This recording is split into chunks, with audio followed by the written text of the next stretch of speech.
신바람 사연 아파트. 오늘의 사연 시작하겠습니다. 안녕하세요. 저는 올해 29살이고 얼마 전까지만 해도 대학 시절부터 6년을 만나온 남자친구와 결혼을 준비하고 있던 예비신부였습니다. 예비신부였다는 말은 지금은 아니라는 소리니 이미 눈치채셨을 분들도 계실 것 같은데 맞습니다. 저는 결국 파혼이라는 결정을 내리게 되었고 이렇게 제 이야기를 사연으로 보내게 되었네요. 제 나이를 고려해보면 6년 만난 그 세월이 결코 짧은 시간이 아니에요. 철이 들기 시작할 무렵부터 계산하면 거의 제 삶의 절반을 함께 한 사람이나 마찬가지입니다. 오래 만난 만큼 남자친구와 저를 동시에 알고 있는 지인들도 많았으니 그만큼 파혼을 결정하는데 신중해야 했고 고민도 많이 되었습니다. 그런데도 파혼을 결정하게 되었던 건 도무지 견뎌낼 수 없는 돈 없는 예비신우의 갑질 때문이었어요.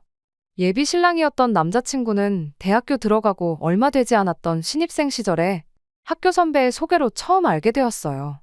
연애를 목적으로 받은 소개가 아니었다 보니 꽤 오래 지인으로 알고 지냈습니다. 제가 대학교 들어가서 처음 시작한 아르바이트가 카페 아르바이트였는데 당시 남자친구의 소개로 처음 시작했던 제 첫 아르바이트였어요. 이미 일을 하고 있던 남자친구가 그때 저한테 이것저것 많이 알려줬죠. 매일같이 같은 일터에서 시간 보내고 하다 보니 자연스럽게 정이 들었습니다. 하지만 그 관계가 연애로까지 발전하지는 못했어요. 남자친구가 군대를 가게 되었거든요. 하지만 편지도 주고받고 면회도 다녀오고 휴가 나오면 만나는 등 하면서 지속적으로 인연을 이어왔죠. 그리고 본격적으로 연애를 시작하게 된 건 남자친구가 복학하고 1년이 지나서였습니다. 그때부터 여태까지 만나왔고 얼마 전 결혼 이야기를 주고받게 되었어요. 연애를 워낙에 오래 했다 보니 남자친구의 가족관계 같은 기본적인 건 이미 다 알고 있었어요. 하지만 실제로 만나본 적은 없었죠.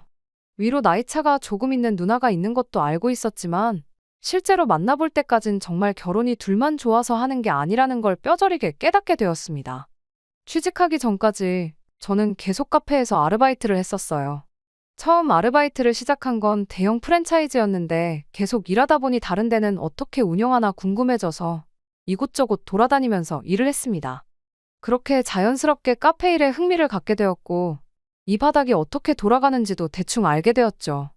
좋은 대학 나와서 좋은 데에 취직하는 게 당연한 목표처럼 살아왔고 실제로 대학 졸업 후에는 제법 괜찮은 직장에 취직도 했었습니다.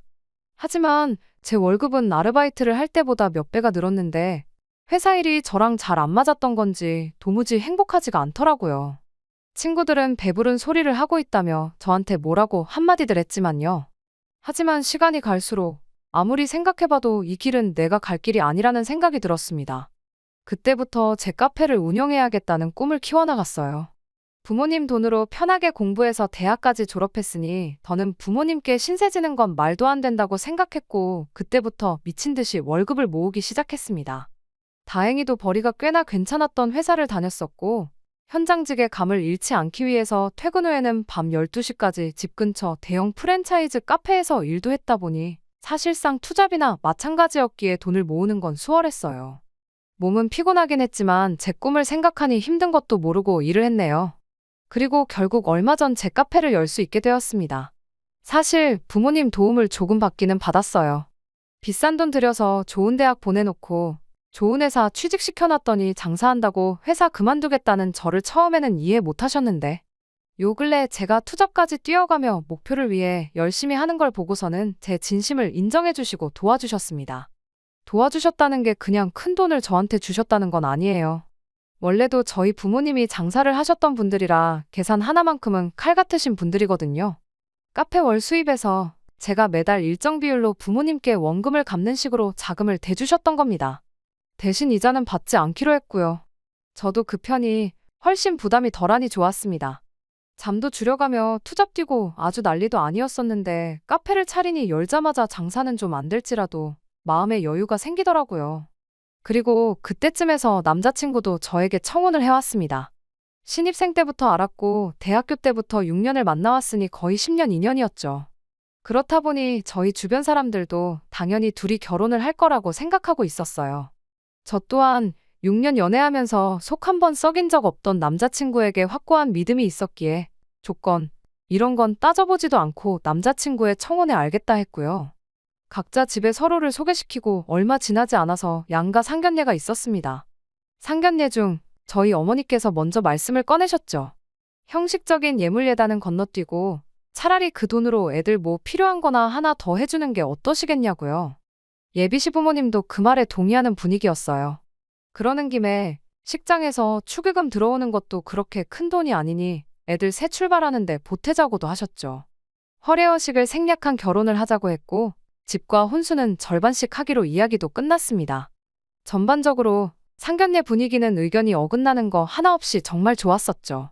네, 시부모님 되실 분들도 남자친구처럼 참 좋은 분이다 싶었어요. 좋은 부모 밑에 좋은 자식 나는 거라는 생각이 들었지만 예비 신우를 만나보고 나니 또 무조건 그런 건 아닌가 보다 하는 생각도 들었습니다.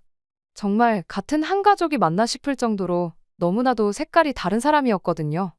예비 신우가 위치는 어떻게 알았는지 한 번은 제 카페에 찾아온 날이 있었어요. 제 가게가 번화가에 위치해 있는 그런 곳이 아니거든요. 프랜차이즈 카페도 아니고요. 예비 신우가 이쪽 동네에 연고가 있을 리도 만무했죠. 커피 한 잔 마시러 온 건 아닐 테고 지나가다 들른 건 더더욱이 아닐 거라 생각했습니다. 한 번 보면 두 번 다시 까먹지 못할 강한 인상이라 가게에 들어오는 걸 보고 단번에 예비 신우임을 알아차렸어요. 말했던 대로 여긴 왜 왔나 싶었죠. 예비 신우는 저한테 인사 대신 나 알지? 하고 말을 건네고는 커피는 설탕 많이 넣어서 한 잔 맛있게 부탁한다더라고요. 너무나도 자연스럽게 돈은 안 내도 되지? 하고 묻길래 그러시라 했습니다. 커피를 내주고 저는 다시 자리로 돌아가려는데 이리 좀 와서 앉아보라고 하더라고요. 오늘 할 이야기가 있어서 찾아온 거라면서 말이죠. 그런데 그때 당시 카페에 일하는 사람이 저밖에 없던 상황이었어요. 손님은 거의 없었지만 그래도 언제 들어올지 모르는데 자리를 비우고 싶지 않았죠. 하지만 예비 신우는 아랑곳하지 않고 손님 오면 바로 보내줄 테니 와서 앉아보라고 막무가내로 나오더군요. 하는 수 없이 예비 신우한테 붙잡혀서 자리에 앉았습니다.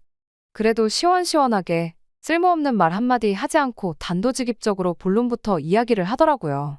상견례 당시에는 저희 부모님도 계셨고 자기 부모님 체면도 챙기고 해야 하니 따로 말을 꺼내지 않고 그냥 옆에서 듣고만 있었답니다.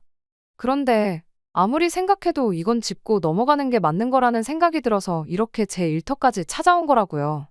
결론만 짧게 말하자면 아무리 요즘 반반결혼이 추세라지만 그래도 형편 괜찮은 집에서 좀 더 부담하는 게 이치에 맞는 거라는 소리였어요. 저는 이때까지만 해도 신우가 어떤 사람인지 여긴 왜 왔는지 그 의도를 몰랐기 때문에 솔직하게 부담을 더하는 게 무슨 말인지 잘 이해가 가질 않는다고 대답했습니다. 저랑 남자친구 둘뿐만 아니라 양가 부모님들까지 반반결혼하는데 서로 동의한 상황이지 않냐. 그런데 이제 와서 우리 집이 너네 집보다 더 잘 사니까 반반하지 말고 6대4, 7대3 하자고 말하라는 거냐고요. 예비 신우는 자기가 그런 뜻으로 한 말이 아니라면서 저보고 잘 좀 생각해보랍니다. 설마 양가 부모님이 있는 자리에서 이미 결론 지은 이야기를 어떻게 바꿀 수 있겠냐고 하더라고요. 그때까지도 예비 신우가 도무지 무슨 이야기를 하는지 도저히 이해가 가질 않았죠. 예비 신우는 반반 결혼한다고 해서 세상 누가 10원 단위까지 딱 절반해서 결혼을 하겠냐고 말을 하더군요. 그냥 유도리 좀 부리면 얼마든지 성의 표시를 할 수 있는 거 아니겠냐고 열변을 토하더라고요. 당최 무슨 소리를 하는 건지 도무지 모르겠다 싶었는데 정말 구세주같이 그때쯤부터 손님이 가게로 들어오기 시작했어요. 덕분에 자리에서 일어날 수 있었죠. 피크타임일 때라 손님들이 연속해서 계속 들어오고 있었고 예비 신우도 더는 기다리기 싫었는지 자리에서 그냥 일어나 버렸어요. 손님 주문 받고 있는데 그런 건 아랑곳하지도 않고 새치기를 하더니 카운터 위에 종이를 하나 휙 던져놓고 가더라고요. 깜짝 놀라서 이게 뭐냐는 표정으로 예비 신우를 쳐다봤더니 예단 목록이니까 쭉 훑어보고 참고하라고 하고는 자리를 떠나더군요. 주문하던 손님도 가게를 나가는 예비 신우를 어이없이 쳐다봤어요. 제 앞에 던지듯이 두고 간 예단 목록을 보더니 자기가 좀 봐도 되겠냐고 물어보시더라고요. 그래서 그러시라고 했는데 그 손님분이 종이를 보고 소리내서 웃으시더니 저한테 종이 돌려주면서 원래 내가 오지랖 부리는 성격은 아닌데 생각 잘해보라고 조언 한마디 해주시더라고요. 밀려드는 손님분들 주문이 다 끝나고 겨우 한숨 돌릴 시간이 돼서 예비 신우가 적어준 예단 목록을 봤어요. 그걸 예단 목록이라고 부르긴 조금 그랬어요. 그냥 자기 갖고 싶은 것들만 쭉쭉 적혀 있었거든요. 분수에 맞지도 않는 명품 가방에 지갑이며 옷과 구두까지. 그냥 그 명품 브랜드로 위아래 한 벌 쭉 빼입고 싶은 건가 싶었네요. 형편 나은 집에서 좀 더 해야 한다는 소리가 반반 결혼은 이미 부모님들끼리 그렇게 하기로 정했으니 어쩔 수 없지만 나한테는 사비를 털어서라도 성의 표시를 해라. 뭐 이런 소리였던 거였죠. 거기 적혀있는 명품들의 액수가 얼마이건 간에 금전적인 면에서는 솔직히 내야 하면 못 낼 액수는 아니었지만 말도 없이 찾아온 것 하며 자기 할 말만 하고 종이 한 장 집어던지고 갔던 태도하며 그런 것들이 마음에 안 들더라고요. 이게 말로만 듣던 시짜짓, 신호 갑질인가 싶었어요. 어이가 없어서 그대로 남자친구한테 전화했어요.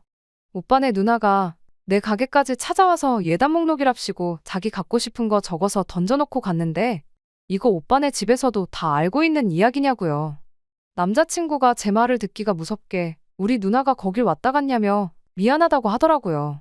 무슨 일이 있었는지 자세한 이야기는 시작도 하지 않았지만 누나가 왔다 갔다는 사실만으로도 바로 미안하다 사과를 하는 거 보니 남자친구도 이미 자기 누나가 어떤 사람인지 대충은 알고 있는 듯 싶었습니다. 일단 자기가 누나랑 말해보겠으니 신경 쓰지 말고 있으라고 하더라고요. 그래서 그런가 보다 하고 알아서 잘 해결하겠거니 싶었습니다. 그런데 새벽 1시에 모르는 번호로 전화가 걸려왔어요. 일부러 안 받고 있으니 누가 이기나 보자는 식으로 계속 전화가 걸려와서 결국 전화를 받았습니다. 전화를 건 주인공은 예비신우였어요. 나중에야 알게 된 건데 저한테 전화하겠다고 동생 잠들 때까지 기다렸다가 몰래 핸드폰 비밀번호 풀어서 제 번호를 알아냈던 거더라고요. 아무튼 전화를 처음 받았을 땐 진짜 장난 전화인가 싶었어요.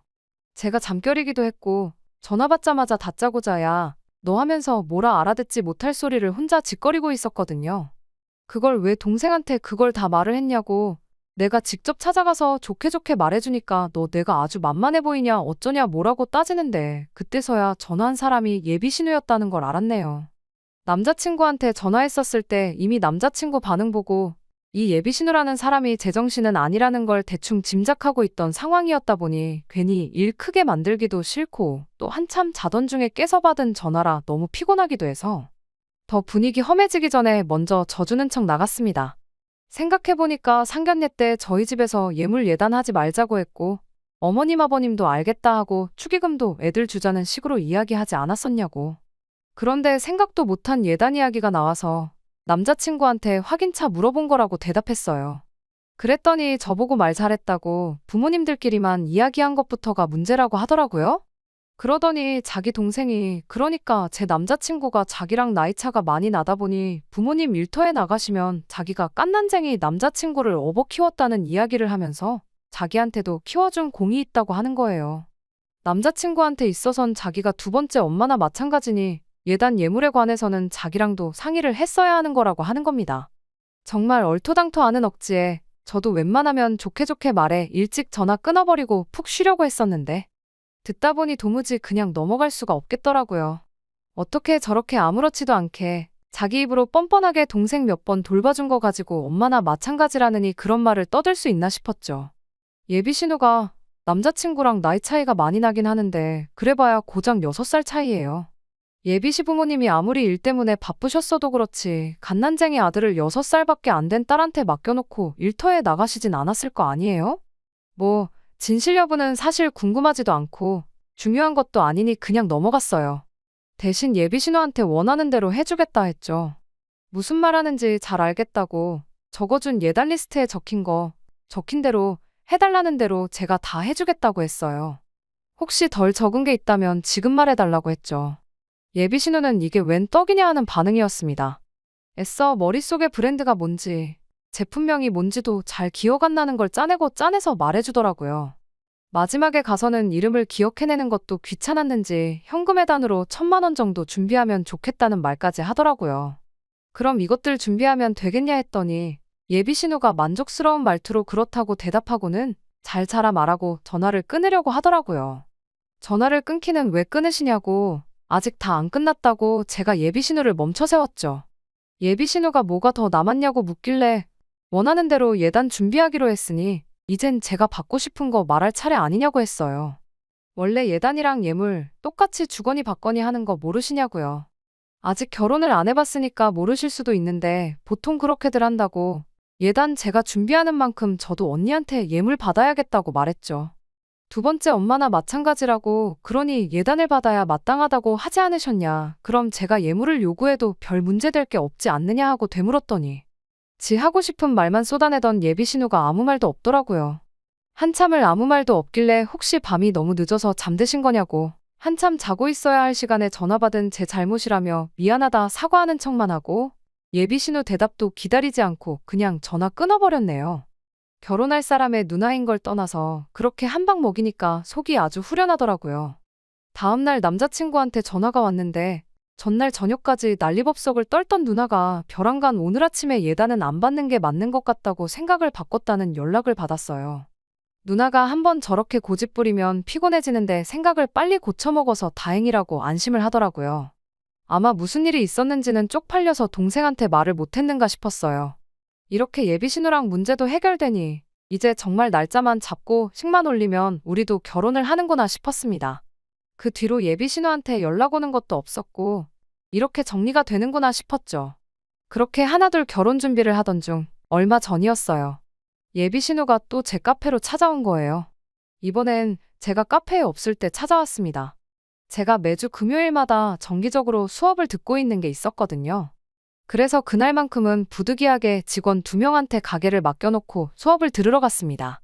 한참 수업을 듣고 있던 중이었는데 직원한테 전화가 온 거예요. 사장님 가족이라는 분이 왔는데 돈을 안 낸다고요. 직원들이 저희 부모님 얼굴은 다 알고 있거든요. 그런데 굳이 확인차 전화까지 하는 걸 보니 뭔가 이상해서 핸드폰으로 감시 카메라 앱을 켜서 누군가 확인해봤어요. 제 가족 중에 그렇게 염치 없는 사람이 누군가 싶었는데 확인하고 나니 그럴만도 하겠다 싶었네요. 바로 예비신우였거든요. 심지어 혼자 온 것도 아니었어요. 친구들 데려와서는 제일 넓은 테이블 2개를 붙여가지고 있더군요. 음료수만 먹는다고 하면 어떻게 하겠는데 쟁반해보니 빵이랑 케이크 디저트류도 인당 2~3개씩 담아서 줄도 서 있었어요. 주말이라 넉넉하게 준비해놓아서 문제는 없었는데 다른 손님들 계산도 못하게 카운터 점거해서 가족이니까 공짜로 내놓아라 행패 부리고 있길래 일단 직원한테 말해서 그냥 주라고 했습니다. 직원은 아무 죄도 없잖아요. 끼리끼리 논다더니 친구들도 다 똑같은 한통속처럼 보였는데 직원들한테 진상 중에 진상 5명을 동시에 상대하라고 하는 것도 못할 짓이다 싶었어요. 그리고 수업 끝나자마자 가게로 향했는데 제가 도착했을 때는 신우 일행은 이미 먹고 싶은 거 원 없이 먹고 내빼버린 뒤였습니다. 그 인간들이 돈 안 내고 먹은 걸 계산해보니 5명이서 20만 원치를 먹었더라고요. 집에 가져가서 먹겠다며 포장까지 해갔대요. 직원들을 나무랄 생각은 없었습니다. 괜히 더러운 꼴 보지 말라고 그냥 주라고 제가 직접 지시를 했었으니까요.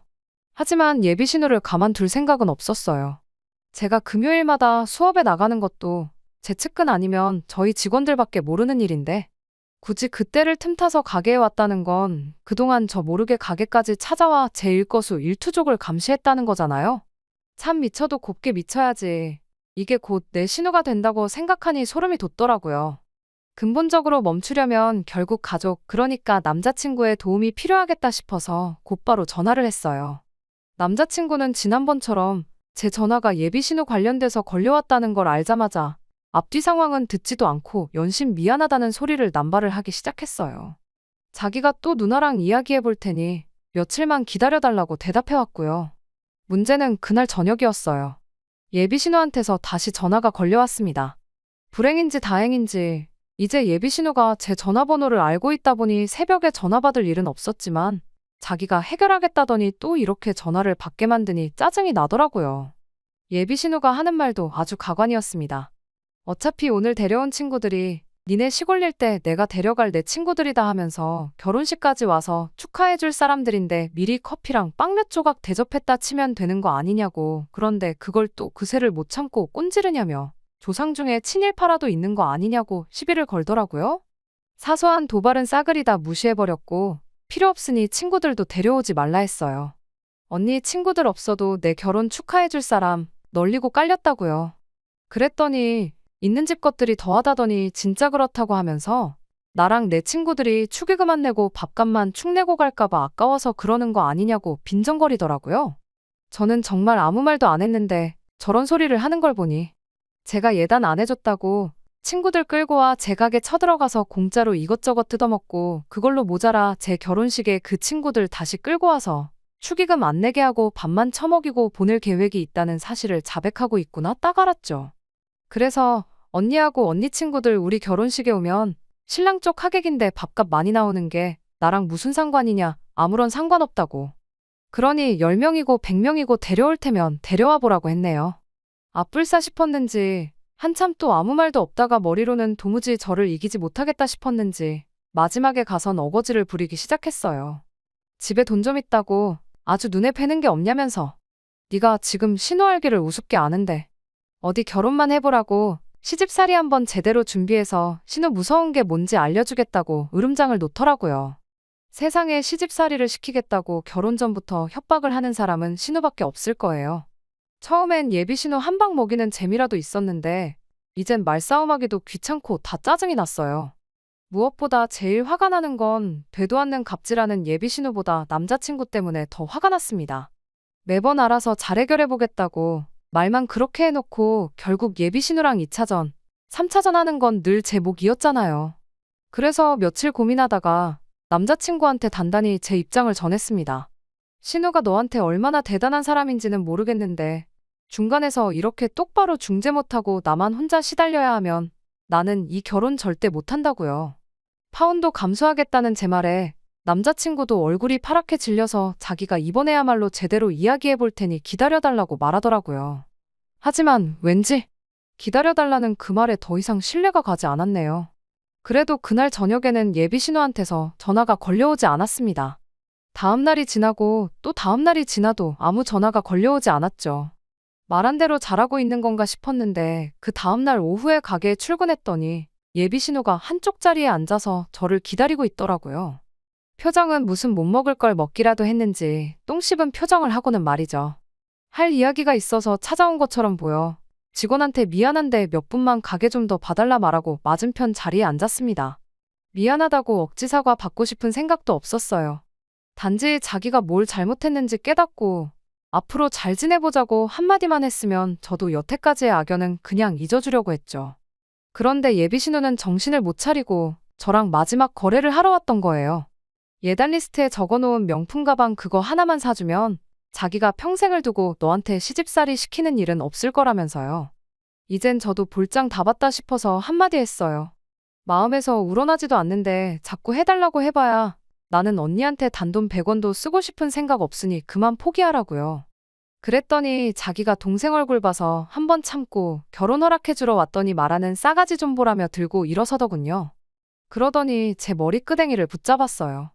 직원이 재빨리 상황을 말리러 와서 더 큰일은 없었지만 제 얼굴에 작은 긁힌 상처가 생겼습니다. 그 길로 가게문 잠궈놓고 경찰 불렀어요. 신우가 먼저 저를 건드렸고 저는 반격도 하지 않았으니 꿀릴 게 하나도 없었습니다. 거기에 필요한 증거들은 전부 실시간으로 저장되고 있었기도 하고요. 경찰서 가서 신우랑 같이 조서 쓰고 있는데 남자친구랑 예비시 부모님이 후다닥 들어오더라고요. 예비 시어머니가 제 얼굴에 난 상처를 보고 미안해서 어쩌냐고 결혼식 때 흉이라도 남아있으면 어떡하냐고 걱정을 해주시더라고요. 그래서 거기다 대고 걱정 마시라고 했어요. 저는 이 결혼 못하겠다고 오늘부로 파혼이라고요.